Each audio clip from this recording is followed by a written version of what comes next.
Daily taste the daily. కాసేపట్లో భారత అంతరిక్ష పరిశోధన సంస్థ ఇస్రో PSLV C-62ను ప్రయోగించనుంది. ఇది 2026 సంవత్సరంలో ఇస్రో చేపట్టిన తొలి ఆర్బిటల్ లాంచ్. PSLV రాకెట్కు ఇది 64వ ప్రయోగం.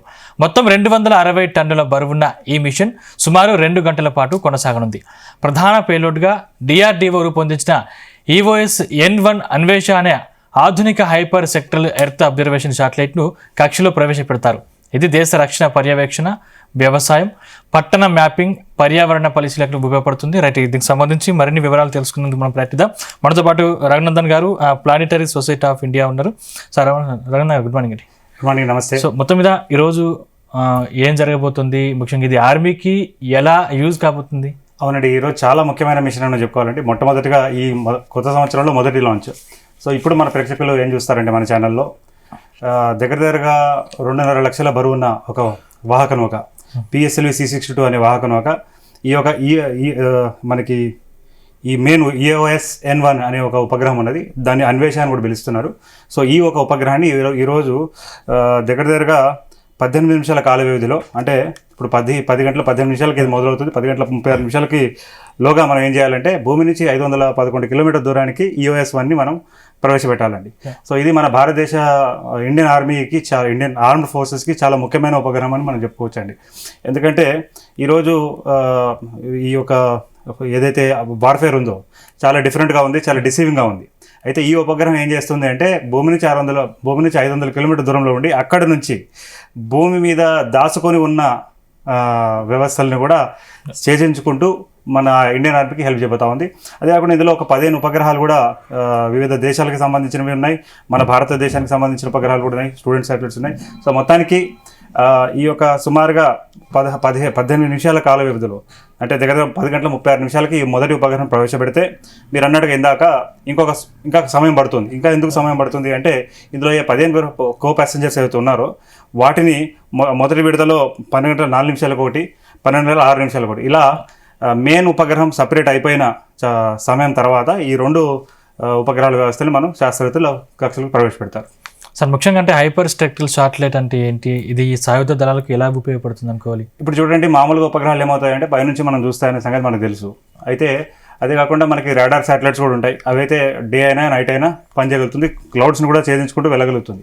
అయితే ఈ యొక్క ఉపగ్రహం ఏమిటి అంటేనండి, ఇది మనకు యాక్చువల్గా మనకి ఒకవేళ స్పెక్ట్రమ్ కనుక మనం తీసుకున్నట్లయితే ఏ వస్తువు అయినా సరే అది ఒక రకమైన వేవ్‌లెంగ్త్‌ని రిఫ్లెక్ట్ చేస్తుంది. అంటే అలా రిఫ్లెక్ట్ చేసినప్పుడు మనం చెప్పుకోగలుగుతాం అనమాట. అంటే ఇది ఈ పర్టికులర్ ఎలా ఉపయోగిస్తారని చెప్తే, మీకు ఫర్ ఎగ్జాంపుల్ RBI వెహికల్ వెళ్తా ఉంది, అక్కడ లైన్మెంట్స్ పెట్టున్నారు. ఉపగ్రహం 500 కిలోమీటర్ దూరం నుంచి ఆ లైన్మెంట్స్ ఎక్కడ ఉన్నాయో ఇండియన్ ఆర్మీకి చెప్పే పరిస్థితి ఉంటుందండి. ఓకే. అదే కాకుండా ఒక చోట నదిని దాటే సమయంలో ట్యాంక్ ఏ ప్లేస్ నుంచి వెళ్తే అది ప్రాపర్గా ఉంటుంది అనేది సూచించే ఉపగ్రహం ఇదండి. ఇలా చెప్పుకుంటూ పోతే చాలా ప్రయోజనాలు ఈ ఉపగ్రహం ఉన్నాయండి. విశ్వవ్యాప్తంగా ఈ దాని మీద 2000 సంవత్సరం నుంచి ఒక పోటీ జరుగుతుంది. మొట్టమొదటిగా అమెరికా ఈ యొక్క టెక్నాలజీని సాధించింది. తర్వాత భారతదేశం కూడా, అంటే భూమి మీద కొన్ని దేశాల దగ్గరనే రక్షణ వ్యవస్థకు ఉపయోగపడే ఒక ఉపగ్రహ వ్యవస్థ ఈ యొక్క హైపర్ సెక్టరల్ శాటిలైట్ అని మనం చెప్పుకోవచ్చు. అయితే ఇందులో విషయం ఏంటంటే పోయిన సంవత్సరం పాకిస్తాన్ కూడా ఈ యొక్క టెక్నాలజీ సంపాదించుకుంది. ఎలా, వారికి అంత తెలివితేటలు ఉన్నాయా? లేదు. వారు చైనా సపోర్ట్తో సేమ్ శాటిలైట్ని వాళ్ళు లాంచ్ చేసిన పరిస్థితి. కాబట్టి ఇది మీరు చూస్తుంటే రక్షణ వ్యవస్థలో ఎంత ఇంపార్టెంట్ అనేది మనకు అర్థమవుతుంది. అదేవిధంగా ప్రీవియస్ మిషన్ మనం ఏదైతే PSLV C-61 ఉందో మే నెలలో మనం లాంచ్ చేసామండి. అప్పుడు అది ఎందుకు విఫలమైంది? అప్పుడు అది అవునండి, అది యాక్చువల్గా విఫలమని అంటే ఎందుకు అయింది అనేది అయితే ఇంతవరకు అధికారికంగా ఎక్కడ ఇస్రో వర్గాలు చెప్పలేదు. కాకపోతే కొద్ది బాధాకరమైన విషయమే, ఎందుకంటే ఆ సమయంలో మనకి ఆపరేషన్ సింధూర్ ప్రాసెస్లో ఉంది. అండ్ అది ఏ రోజైతే లాంచ్ అయిందో ఆ రోజే సీజ్ ఫైర్ ఎండ్ అయిన రోజు అనమాట. అయితే ముందుగా ఫెయిల్యూర్ గురించి మాట్లాడుకునే కంటే కూడా ఆ ఒక ఉపగ్రహం గురించి మాట్లాడుకుంటే డే అండ్ నైట్ అయినా సరే, అంటే ఇప్పుడు మనకున్న ఉపగ్రహాలు ఏంటంటే కేవలం డే టైంలో పనిచేయగలుగుతుంది. ఆ ఉపగ్రహం ఏం తెలుసా మీకు, డే అండ్ నైట్ కానీ వర్షం వచ్చినా వరదలు వచ్చినా ఏది వచ్చినా కూడా అది పనిచేసే శక్తి అనమాట అండి. సో రాడార్ అపర్చర్ శాటిలైట్ అంత ముఖ్యమైన ఉపగ్రహము మనకి అనుకోని పరిస్థితుల్లో, అంటే ఇప్పుడు PSLV C-61 అంటేనే మన భారతదేశానికి నమ్మకమైన వెహికల్ అండి. అది తొలినాళ్ళలో కొన్ని ఫెయిల్యూర్స్ అయితే తప్పితే మళ్ళీ ఎక్కడ కూడా అట్లాంటివి చూడలేదు. దాని నుంచి మనము చంద్రుడికి మిషన్స్ పంపించాము, అంగారగ్రహానికి పంపించాము, ఒకే లాంచ్లో 104 ఉపగ్రహాలు పంపించిన అట్లాంటి వెహికల్ పోయినసారి మనకు కొద్దిగా ఇబ్బంది కలిగించింది. కాబట్టి ఖచ్చితంగా ఇస్రో వర్గాలు ఈ రోజు ఈ మిషన్ సక్సెస్ కావాల్సిందే. ఎందుకంటే దాని యొక్క పూర్ణ వైభవం అనేది మళ్ళీ వస్తుంది. అంటే ఈ పిఎస్ఎల్వి తన నమ్మకాన్ని మనకి ప్రూవ్ చేయగలుగుతుంది అండ్ విదేశాలకు మన మీద ఉన్న నమ్మకాన్ని కూడా దృఢపరుస్తూ ఉంటుంది. ఇంకా చెప్పాలంటే మన దేశానికి కావాల్సిన ముఖ్యమైన ఇండియన్ ఆర్మ్ ఫోర్స్ కావాల్సిన ఈ ముఖ్యమైన ఉపగ్రహాన్ని ఈరోజు కక్షలో పెడుతుంది. సో ఏ రకంగా చూసినా కూడా ఈరోజు success is needed and most wanted అండి.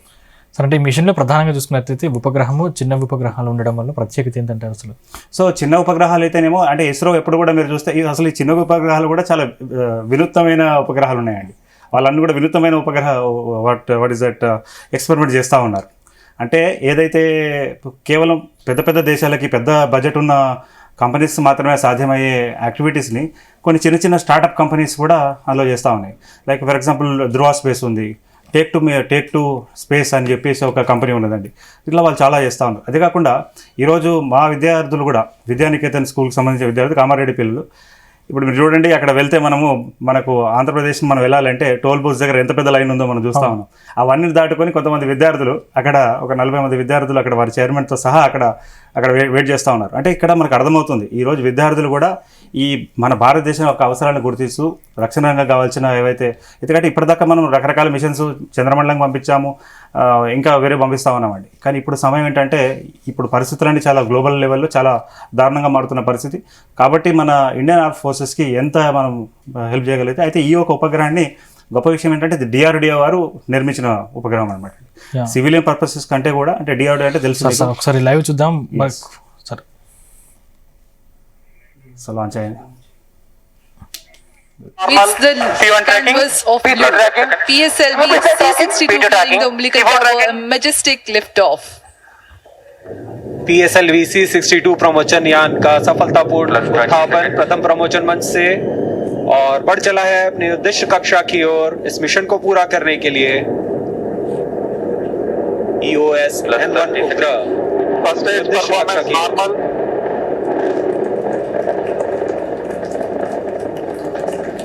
Shah ground station is tracking presently for 70 seconds after the lift of the S139 motor and the two strap-ons will together develop thrust. प्रथम चरण का निष्पादन पूरी तरह सामान्य, यान अपेक्षित पथ का अनुकरण करता हुआ जा रहा है। Shaft position main auto.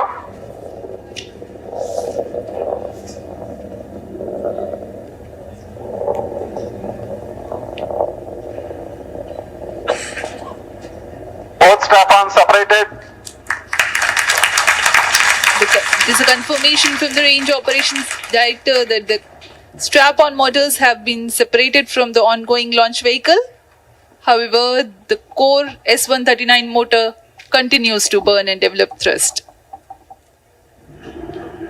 दोनों स्टेप-ऑन बूस्टर को यान से पृथक कर दिया गया है तथा कोर बूस्टर अभी भी प्रज्वलित है। Shah station continues to track and Trivandrum station beginning to acquire trajectory data. इस दौरान कोर बूस्टर 4800 किलो न्यूटन का प्रणोद उत्पन्न करता है और यान का दिशा निर्धारण करते हुए उद्दिष्ट कक्षा की ओर First stage separated, second stage ignited. Plus 2 minutes. प्रथम चरण को यान से पृथक कर दिया गया है तथा द्वितीय चरण प्रज्वलित हो चुका है। The first stage has completed its operation. The relative velocity at this time is 1.7 kilometers per second.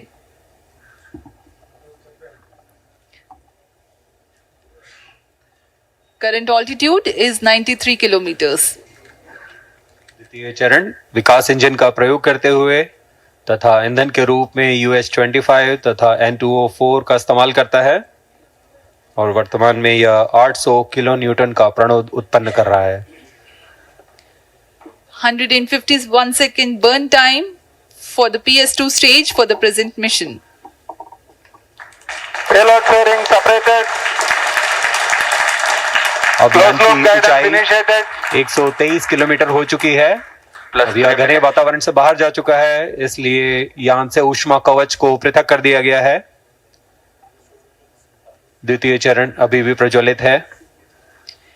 2 major flight events upon clearing the dense Second atmosphere. stage performance normal. The payload fairing has been jettisoned and closed loop guidance is initiated, and PS2 continues to develop thrust.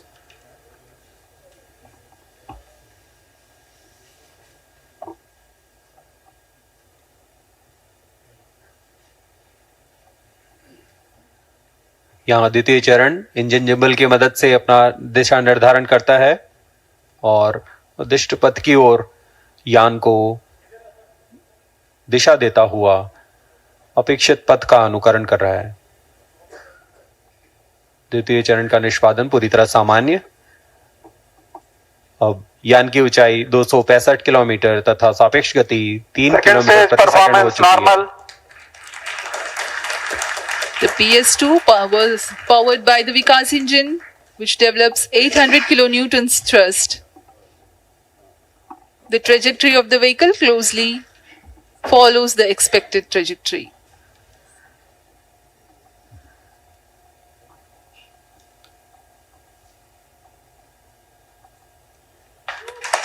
Second stage separated. Third stage ignited. यहाँ इसकी पुष्टि हो चुकी है range operation director द्वारा। द्वितीय चरण को सफलतापूर्वक यान से पृथक कर Third दिया गया stage है performance normal. तथा तृतीय चरण का प्रज्वलन शुरू हो चुका है और वह सामान्य निष्पादन कर रहा है। We are 4 minutes 45 seconds past the liftoff. The third stage of PSLV, the PS3, the solid propellant stage, has commenced its operation.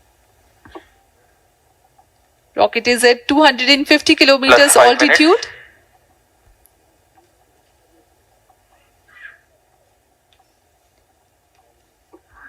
तृतीय चरण का कार्यकाल लगभग 150 सेकंड का होगा।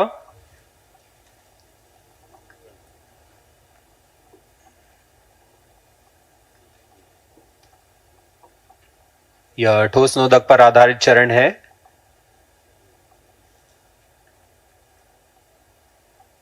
Third stage performance normal.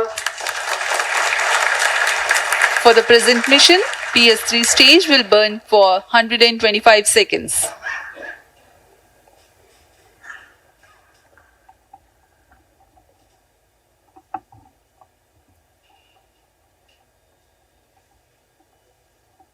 यह मिशन पोलर ऑर्बिट के लिए है। इसमें सभी उपग्रह सूर्य समकाली कक्षा में भेजे जा रहे हैं Plus 6 minutes. जो कि भू प्रेक्षण के लिए सर्वथा अनुकूल होता है। दक्षिणी दिशा की ओर यह प्रमोचन होने की वजह से प्रथम कक्षा में महत्वपूर्ण कार्रवाई के लिए मॉनिटरिंग के लिए शार, Trivandrum, Third stage performance Mauritius normal. और अंटार्कटिका स्थित ग्राउंड स्टेशन हम तक यान के आंकड़े उपलब्ध करा रहे हैं।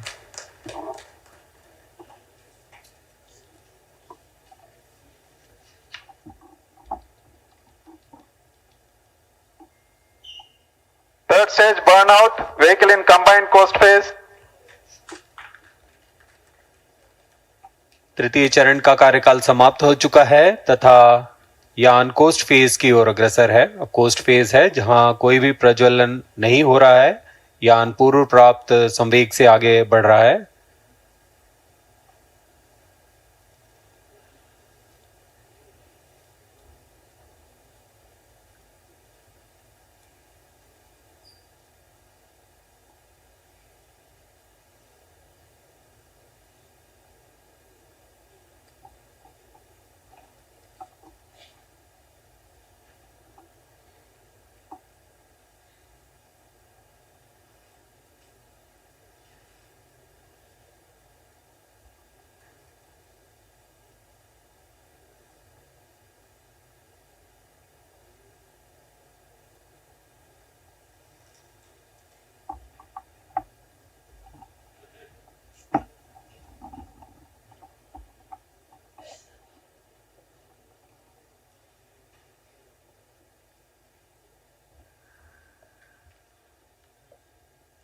The launch of PSLV C62 had taken place today at 10:18 hours 30 seconds.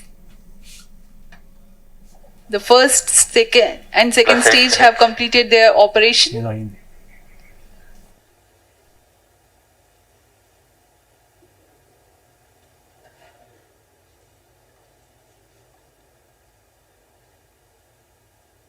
उपग्रह की कक्षा में अंतक्षेपण के पश्चात प्राथमिक कक्षा निर्धारण इसरो के महत्वपूर्ण केंद्र ISRO telemetric and tracking and command centre इस ट्रैक द्वारा लगभग वास्तविक समय में किया जाता है। इस बार भी मुख्य उपग्रह EOS-N1 और 15 अन्य उपग्रहों का कक्षा निर्धारण इस ट्रैक द्वारा किया जाएगा।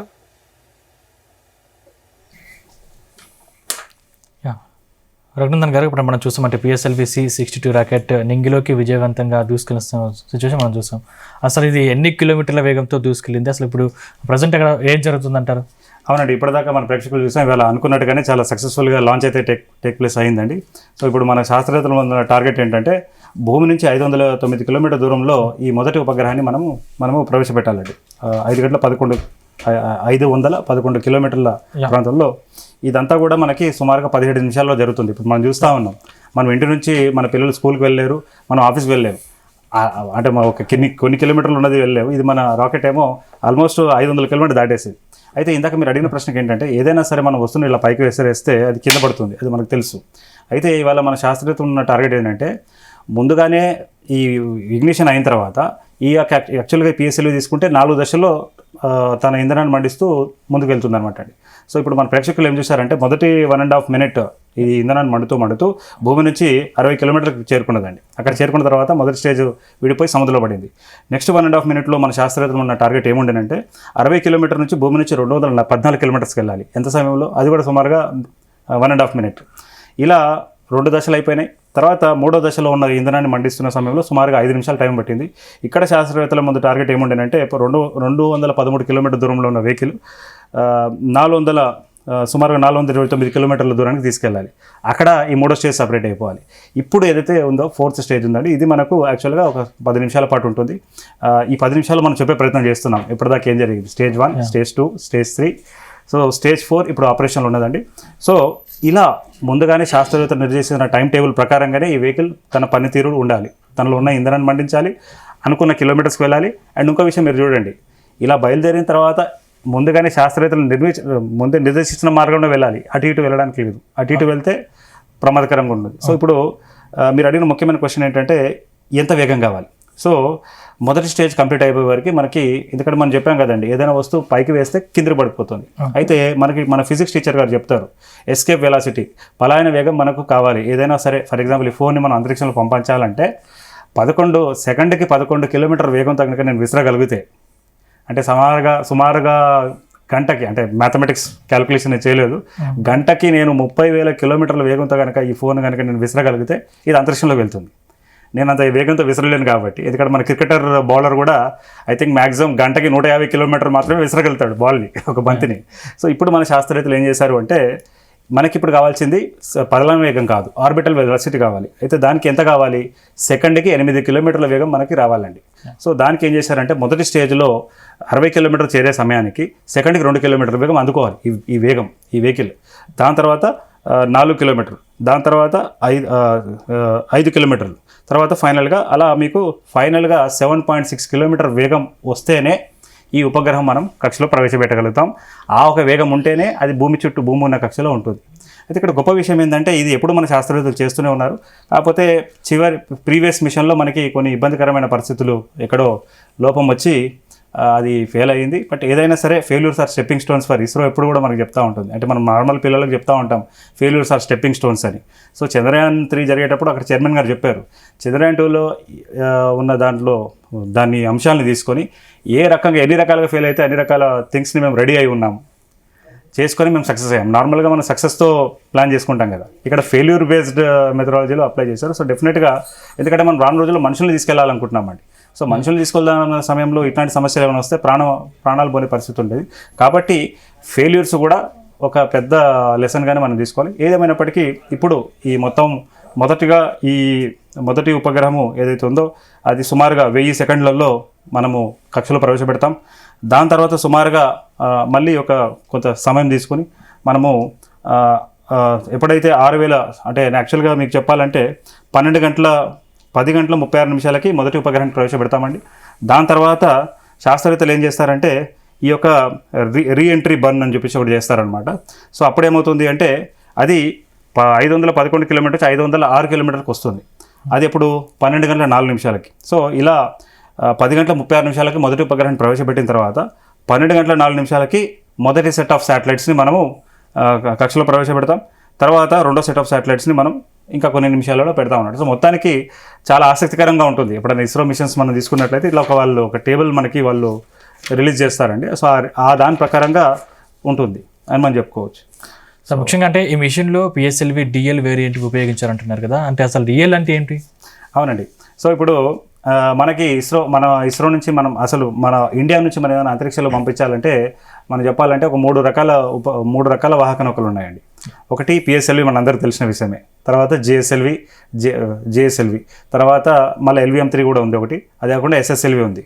సో ఇప్పుడు పిఎస్ఎల్వి తీసుకుంటే మనలో 2 వేరియంట్స్ ఉంటాయి. 2 అనే కంటే కూడా 3-4 అని చెప్పుకోవాలి ఇప్పుడైతే ప్రస్తుతం. సో 4వ వేరియంట్ ఏదైతే ఉందో కోర్ ఎలోన్ అంటారు. అంటే ఫస్ట్ ఇప్పుడు మీరు చూస్తున్నారు కదా, రాకెట్ లాంచ్ అయినప్పుడు పక్కకి స్ట్రాప్ ఆన్ బూస్టర్స్ ఉన్నాయి. ఈ స్ట్రాప్ ఆన్ బూస్టర్స్ని బేస్ చేసుకొని మనం అది ఏ వర్షన్ అని చెప్పుకోవచ్చు. అయితే ఇదేంటంటే మనకి ఒకవేళ చిన్న ఉపగ్రహాలు ఉన్నాయనుకోండి, అది మనకు పిఎస్ఎల్వి కోర్ ఎలోన్ సరిపోతుంది. అదే మీకు నార్మల్ అంటే ఎర్లియర్ మిషన్స్లో మీడియం వెయిట్ ఉన్నాయన్నీ కూడా మనము ఈ పిఎస్ఎల్వి జీతో పంపించాం, స్టాండర్డ్ వర్షన్స్తో పంపించాం. ఇప్పుడు ముఖ్యంగా మనం ఎక్కువ వాడుతుంది ఏంటంటే పిఎస్ఎల్వి XL వర్షన్లో ఉన్న, అంటే ఇవన్నీ కూడా వేరియంట్స్ అనమాట. సో అతి భారీ ఉపగ్రహాలు ఉంటేనేమో పిఎస్ఎల్వి XL నుంచి మనం పంపిస్తా ఉన్నాం. ఫర్ ఎగ్జాంపుల్ చంద్రయాన్ మిషన్ పంపించాము మనం, దాని LVM-3 అప్పుడు అఫ్కోర్స్ జిఎస్ఎల్వి Mark 3 మనము వాడుతున్నాం దానికి.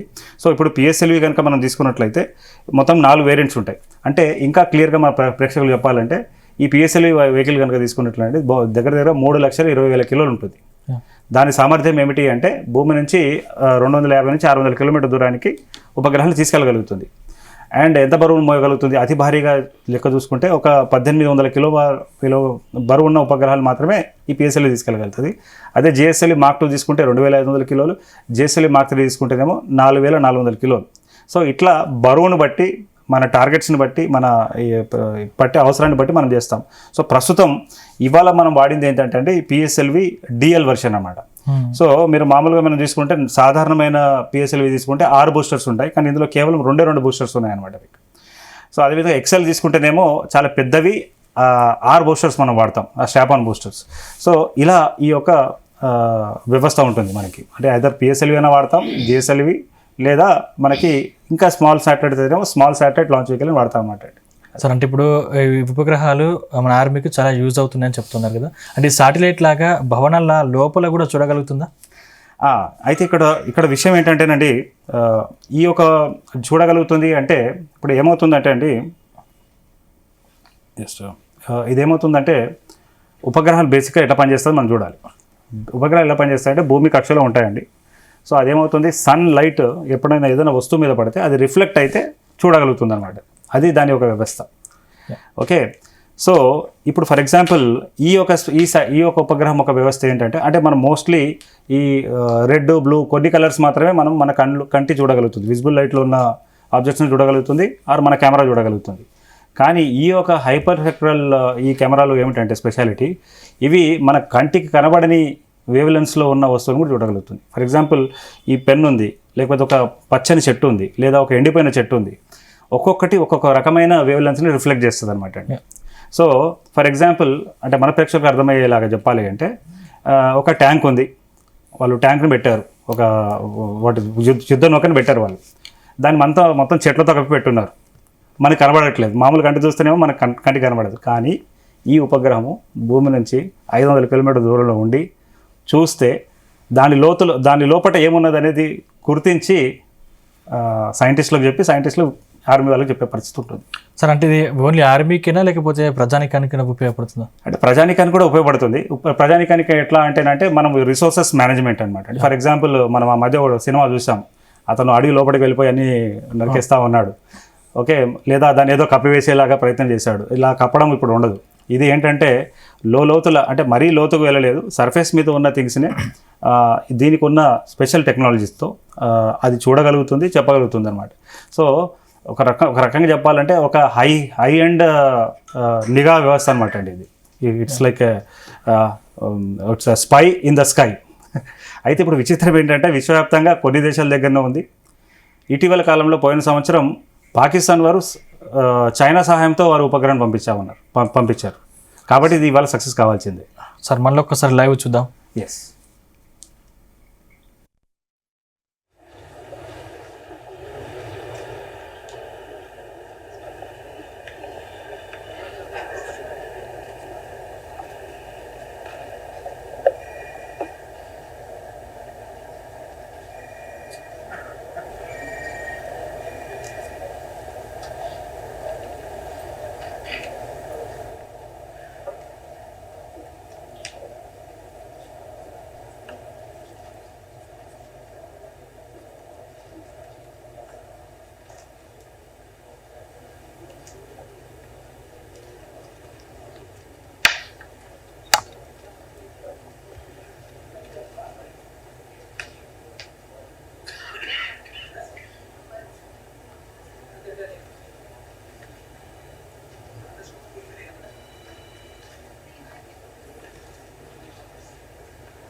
No, but you just talk.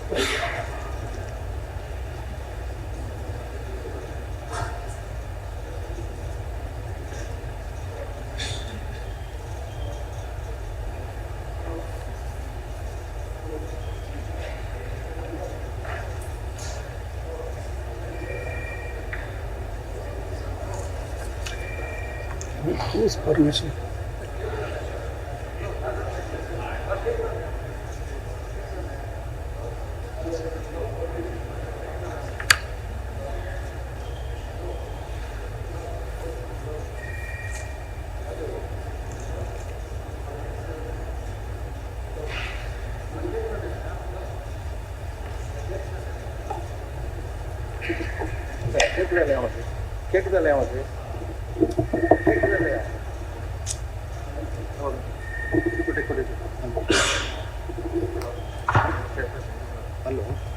Hello.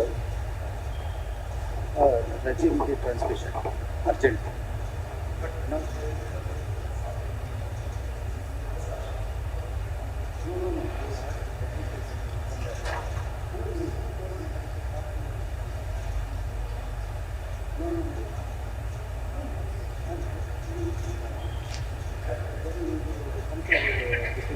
Chairman will stay. Okay, that's what. Okay, we'll. Okay.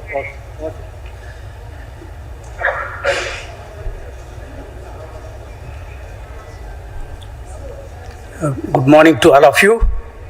Today, we had attempted the PSLV C62 EOS N1 mission. The PSLV vehicle is a 4-stage vehicle with 2 solid stages and 2 liquid stages. The performance of the vehicle close to the end of 3rd stage was as expected. Close to the end of the 3rd stage, we are seeing little more disturbance in the vehicle roll rates, and subsequently there is a deviation observed in the flight path. We are analyzing the data and we shall come back at the earliest. Thank you.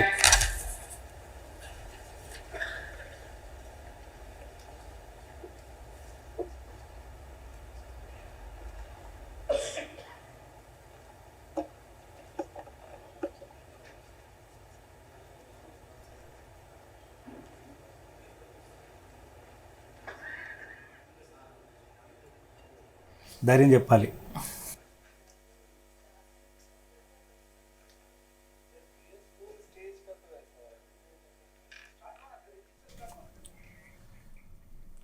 Sir ఇప్పుడే మనం చూసాం, అంటే ఇంతకుముందు కూడా PSLV 61 ఇలా జరిగినట్టు తెలుస్తుంది, అంటే ఇప్పుడు 62 కూడా అలానే జరిగినట్టు మనకు వస్తుంది. సో ఏం జరగబోతుంది, వీళ్ళ ముందు ప్రయోగించాలనుకున్న వారికి మీరు ఇచ్చే సందేశం? చాలా బాధాకరమైన విషయం అండి.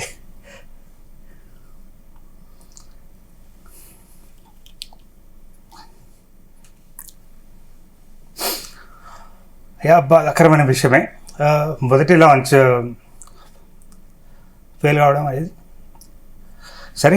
మనం అందరం కూడా ధైర్యం చెప్పాల్సిన సమయం ఇది ఇస్రో సైంటిస్టులకి. ఎందుకు జరిగింది, ఏం జరిగింది అనేది తెలుస్తుందండి. అంటే ఎట్లా మనకు ఒక గొప్ప విషయం ఏంటంటే ఇస్రో ఎప్పుడు కూడా బౌన్స్ బ్యాక్ అవుతుంది. కాకపోతే ఇది ఏంటంటే ఒక మిలిటరీ శాటిలైట్ కాబట్టి అన్ని కోణాలుగా చూడాలి. ఏ రకంగా ఫెయిల్ అవుతుంది, ఎందుకు జరుగుతుంది. మరి మీరు అడిగారు ఒకటి, PSLV C61 అయ్యింది, మరి ఇదయ్యింది.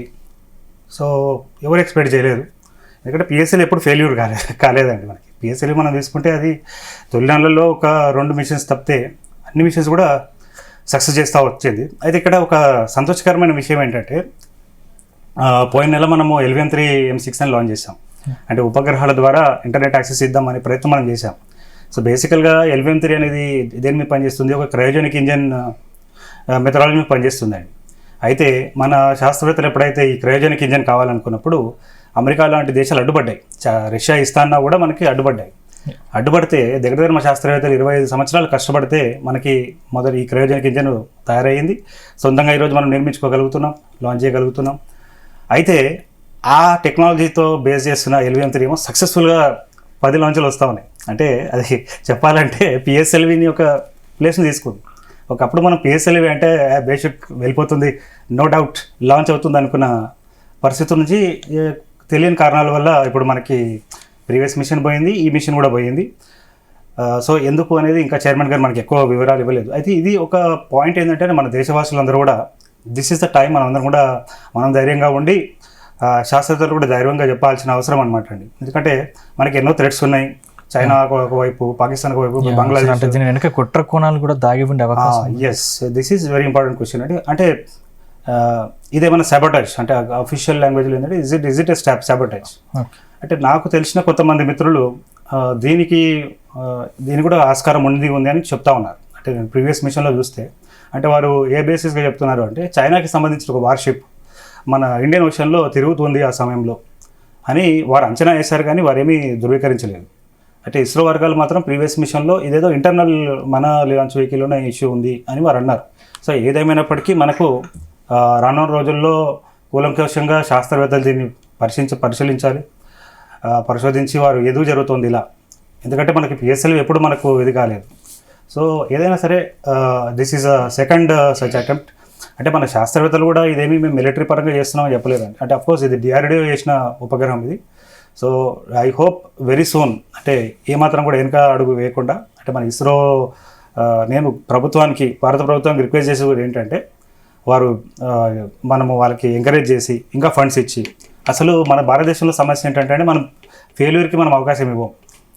అసలు నిజం చెప్పాలంటే ఇప్పుడు కొన్ని టీవీ ఛానల్స్ మనం చూస్తూ ఉన్నాం, ఇది ఫెయిల్యూరు, ఇది అయిపోయింది అనే స్థాయిలో వాళ్ళు రాస్తూ ఉన్నారు. దయచేసి అట్లాంటి పనులు చేయకండి. ఎందుకంటే సైన్స్లో ఎప్పుడు కూడా విజయాలు ఫెయిల్యూర్స్ అని ఉండయండి. అది ఎప్పుడు కూడా ప్రతి ప్రయోగం కూడా ఒక రిజల్ట్, ఆ రిజల్ట్ మనకి ముందు అడగడానికి ఒక దారి. ఇప్పుడు తను బల్బు కనిపెట్టిన వ్యక్తి దగ్గరగా 9,999 సార్లు ఫెయిల్ అయితే కానీ 10,000 సమయంలో అతను బల్బ్ ఎలా అనేది రాలేదు. అంటే ఆయన ఏం చెప్పాడు, ఏది చేస్తే బల్బ్ అనేది రాదు అనేది తను చెప్పడం జరిగింది. సో ఇప్పుడు మనం ఏం చేస్తున్నాము, మన శాస్త్రవేత్తలు ఎంతో కష్టపడతా ఉన్నారు, చాలా షూస్ట్రింగ్ బడ్జెట్ మనం ఇస్తున్నాం. మన శాస్త్రవేత్తలు ఏం ఎంకరేజ్మెంట్ ఇస్తున్నాం అంటే సార్, అంటే దీంట్లో సైబర్ టెక్ ఉంది అనే అనుమానం కూడా మీరు వ్యక్తం చేస్తున్న పరిస్థితి. నేను అనుమానం వ్యక్తం చేయట్లేదు. ఇది సైబర్ అనే కంటే మేబీ సైబర్ అంటే రాకెట్ని కూడా సైబర్ టెక్ చేయొచ్చు సార్. ఇది రాకెట్ కూడా ప్రమాదాలు పుంచుండే అవకాశాలు ఉంటాయా? సైబర్ ఎలా చేస్తున్నారు ఏంటి అనేది అయితే ఇంతవరకు నా దృష్టికి రాలేదండి. అంటే గతంలో ఒకసారి రష్యన్ శాటిలైట్ని అంటే చైనాకి సంబంధించిన ఒక మిషన్ మార్స్ మిషన్ని ఈ రష్యా వాళ్ళు తీసుకెళ్తున్నారు. సో అది ప్రయోగం చేసేటప్పుడు అమెరికన్స్ ఏదో చేశారని చెప్పేసి ఊహాగానాలు వచ్చినాయి, కానీ అంటే సైబర్గా చేశారనేది ఇది 10 సంవత్సరాల క్రితం విషయం. సో మరి ఇప్పుడు ఈ రోజులలో ఎవ్రీథింగ్ ఈజ్ పాసిబుల్ అండి. ఇప్పుడు మనం చూస్తున్నాం కదా. అంటే ప్రస్తుతం ఏం జరిగిందంటారు, మీ అంచనా ఏంటి అక్కడ? ఇప్పుడు ఒకటండి, మొత్తం చాలా ముఖ్యమైన ఉపగ్రహం, మన దేశానికి కావాల్సిన ఉపగ్రహం. అఫ్కోర్స్ ప్రతి మిషన్ కూడా అవసరమే. అయితే ఇప్పుడు అనుకున్న విధంగానే లాంచ్ అయితే ఫస్ట్ స్టేజ్ సక్సెస్ఫుల్ అయింది, సెకండ్ స్టేజ్ కూడా సక్సెస్ఫుల్ అయింది. థర్డ్ స్టేజ్ దగ్గర నుంచి మనం చూసాం కొద్దిగా గ్యాప్ మనకు రావడం జరిగింది. థర్డ్ స్టేజ్ తర్వాత థర్డ్ స్టేజ్ కూడా విడిపోయింది, ఫోర్త్ స్టేజ్ ఇగ్నైట్ అయింది అని చెప్పి మనకు వార్త వచ్చింది. వచ్చిన తర్వాత ఏమైపోయింది, కంప్లీట్గా లైవ్ కట్ చేసి ఉన్నారు. సో సంథింగ్ హెస్ హ్యాపెండ్ అక్కడ. ఏదో ఆర్బిట్ని అంటే మొదటి ఉపగ్రహాన్ని కక్షలో ప్రవేశపెట్టే సమయంలోనే అది సాంకేతికమైన కారణం వచ్చింది. అంటే మీరు అన్నట్టుగా సైబర్ అటాక్ ఏమన్నా ఉందా అంటే అది సైబర్ నిపుణులు వాళ్ళు చెప్పాలి. అంటే ఇప్పుడు నల్లమూర్తి శ్రీధర్ మన మిత్రులు ఉన్నారు, సైబర్ అట్లా చాలామంది ఎక్స్పర్ట్స్ ఉన్నారు, ఎన్నో ఫౌండేషన్ అని ఇట్లా కొంతమంది శాస్త్రవేత్తలు, కొంతమంది టెక్నికల్ ఉన్నారండి. వాళ్ళు కూడా దీని మీద ఒకసారి ఆలోచన చేసి చెప్పాలి. సో ఏదేమైనప్పటికీ ఈ సంవత్సరానికి మొదటి లాంచ్ ఫెయిల్ కావడం అయితే కొద్దిగా శాస్త్రవేత్తలు చాలా నిరుత్సాహపరుస్తుంది. సో నేను అనుకుంటాను ఏంటంటే నెక్స్ట్ మిషన్ ఏదైతుందో అది వెంటనే కనుక మనం చేస్తే, ఎందుకంటే there is no answer like a success అండి. సో ఫెయిల్యూర్ అయితే కొంతమంది ఎంజాయ్ చేస్తారు, పిచ్చి ఆర్టికల్స్ రాసి ఏదో చేసి లేనిపోనివన్నీ చెప్పే ప్రయత్నం చేస్తుంటారు. వాళ్ళందరికీ ఒక చెంపపెట్టు కావాలి అంటే ఖచ్చితంగా నెక్స్ట్ మిషన్ తొందరగా ఇస్రో లాంచ్ చేయాలి, సక్సెస్ చేసి చూపెట్టాలి. నేను కూడా అనుకున్నాను ఇవాళ, అంటే ఇది కనుక సక్సెస్ అయితే ఈ రిపబ్లిక్ డేకి ఇది ఒక మంచి కానుక అవుతుంది అనుకున్నాం. మనకే కాదు అసలు దేశ ప్రజలకు కూడా అవుతుంది అనుకున్నాం. సరే ఏదైనా సరే జరగాలి. సరే ఇక మనం పాజిటివ్గా ఆలోచిస్తే ఈ సంవత్సరంలో శాస్త్రవేత్తలు ఇస్రో అనుకున్న మిషన్స్ ఏంటంటే మెయిన్గా మనం గగన్యాన్ మీద ఫోకస్ చేస్తూ ఉన్నాం. అదేవిధంగా రానున్న రోజుల్లో మనం తీసుకున్నట్లయితే శుక్రగ్రహం మీద పరిశోధన చేయడానికి వీనస్ ఆర్బిటర్ మిషన్ మనం అనుకుంటున్నాం. అంగారగ్రహం మీద పరిశోధన చేయడానికి మార్స్ ఆర్బిటర్ మిషన్ని మనము MOM-2 అనే దాన్ని మనం చేస్తూ ఉన్నాం. అందులో బహుశా ల్యాండర్ ఉంటుందో లేదో అనేది ఇంకా క్లారిటీ లేదు. అదేవిధంగా మన భారతదేశం సొంతంగా భారత అంతరిక్ష స్టేషన్ అని నిర్మించాలనుకుంటుందండి. సో దానికి సంబంధించిన వేరియస్ మోడ్యూల్స్ మనము అంటే మొత్తానికి 2035 కల్లా అంటే మనం చూసాం, మన ఇంటర్నేషనల్ స్పేస్ స్టేషన్కి సునీత విలియమ్స్ వెళ్ళారు. పోయిన సంవత్సరం మన భారతదేశానికి సంబంధించిన వ్యోమగామి కూడా ఇంటర్నేషనల్ స్పేస్ స్టేషన్కి వెళ్ళాడు. సో ఇప్పుడు మన దేశం కూడా సొంతంగా ఒక స్పేస్ స్టేషన్ నిర్మించుకోవాలి. సో ఆ కళ చేసుకోవడానికి 2035 కల్లా మనం టార్గెట్ పెట్టుకున్నామండి. సో మొదటి మాడ్యూల్ అంటే మొత్తం 5 మాడ్యూల్ ఉంటాయి. ఆ మొదటి మాడ్యూల్ని మన శాస్త్రవేత్తలు 2028లో చేయబోతున్నారు. అదే కాకుండా చంద్రయాన్ 4 అండి, మనం చూసాం. చంద్రయాన్ 3 ఏం జరిగింది అంటే చంద్రయాన్ 1 ఏమో మనం 2008లో పంపించాం. అది చంద్రుడి దగ్గరికి వెళ్ళింది, చంద్రుడి చుట్టూ తిరుగుతూ పరిశోధన చేసింది. అదేవిధంగా ఒక చిన్న మాడ్యూల్, చిన్న మూన్ ఇంపాక్ట్ ప్రోబ్ అని చంద్రుడి మీద పడింది. తర్వాత చంద్రయాన్ 2 మనం లాంచ్ చేసాం. చంద్రయాన్ 2లో ఏమైందంటే చివరి 2 నిమిషాల సమయంలో, అంటే ఈరోజు ఎట్లయితే భావోద్వేగమైన పరిస్థితి ఉందో, నాకు అంటే 6,000 కిలోమీటర్ దాకా 6 లక్షల కిలోమీటర్లు ట్రావెల్ చేసి చివరి 2 కిలోమీటర్లో మనకి తేడా కొడితే చంద్రయాన్ 2లో, చంద్రయాన్ 3లో మనం సక్సెస్ చేసాం. చంద్రయాన్ 3 సక్సెస్ చేసిన తర్వాత ఇప్పుడు మన భారతదేశం చంద్రయాన్ 4 చేయాలనుకుంటున్నాడు. అంటే చంద్రయాన్ 3లో ఏం చేసాం, కేవలం చంద్రుడి మీద దిగాం మనం. చంద్రయాన్ 4లో ఏం చేయాలనుకుంటామంటే దిగడమే కాకుండా అక్కడ చంద్రుడి మీద ఉన్న రిగోలిత్ మట్టిని మనము భూమికి తిరిగి తీసుకురావాలనుకుంటున్నాం. అంటే చంద్రయాన్ 1లో చుట్టూ తిరిగాం, చంద్రయాన్ 3లో చంద్రుడి మీద దిగాం, చంద్రయాన్ 4లో మనం దిగి అక్కడి నుంచి మట్టిని రిగోలిత్ని తీసుకొచ్చి ఎర్త్కి తీసుకురావాలనుకుంటున్నాం అండి. సో ఇది ఒక 3 సంవత్సరాలు చేయబోతున్నాం. అదే కాకుండా చంద్రయాన్ 5 ఇప్పటికే జపాన్ వాళ్ళు మీరు చూస్తే 2 సంవత్సరాల క్రితం తరచూ వాళ్ళ టీమ్స్ డెలిగేషన్స్ ఇండియాకి వచ్చాయి, చైర్మన్ ఇస్రోని కలుస్తూ ఉన్నారు, వెళ్తూ ఉన్నారు. ఏందబ్బా అని చూస్తే అది చంద్రయాన్ 5గా దారి తీసింది. ఇటీవల కాలం మొన్ననే జస్ట్ ఒక 2 వీక్స్ క్రితము అక్కడ ఒక కూలంకషమైన డిస్కషన్ జరిగింది, శాస్త్రవేత్తల మధ్యలో ఎక్స్చేంజ్ జరిగింది. అంటే చంద్రయాన్ 5 అంటే ఇంకా చంద్రయాన్ 4 కంప్లీట్ కాలేదు, చంద్రయాన్ 5 కూడా మన భారతదేశము చేస్తున్న పరిస్థితి. సో ఇట్లాంటి పరిస్థితుల్లో అంటే ఇంత అద్భుతంగా LVM-3 అంటే LVM-3లో మనం ఏం చేసాము, ఒక కంపెనీ శాటిలైట్ ద్వారా ఇంటర్నెట్ యాక్సెస్ ఇవ్వాలనుకుంటుంది. ఏ కంపెనీ అది? అమెరికాకి సంబంధించిన కంపెనీ అది. ఏ దేశం అది? ఏ లాంచ్ వెహికల్ ద్వారా అయితే వారి ఉపగ్రహాన్ని మనం కక్షలో పెట్టామో ఆ వెహికల్కి సంబంధించిన టెక్నాలజీని ఇవ్వనన్నారు వాళ్ళు. అట్లాంటి దేశానికి సంబంధించిన ఒక ఉపగ్రహాన్ని మన భారతదేశం నుంచి, అది ఏ ఉపగ్రహం అది? విశ్వవ్యాప్తంగా ఫస్ట్ శాటిలైట్ అనమాట అండి. ఇంటర్నెట్ ఉపగ్రహం నుంచి ఇంటర్నెట్ యాక్సెస్ ఇచ్చే ఒక శాటిలైట్ అది మన ఇండియాలో కూడా రాబోతోంది వోడాఫోన్ కంపెనీకి. సో ఇట్లా ఎంతో పాజిటివ్ నెగిటివ్స్ ఉన్నాయి. ఇంత పాజిటివ్ టైంలో ఇలా ఇది జరగడం అయితే కొద్దిగా బాధాకరమైన విషయమే.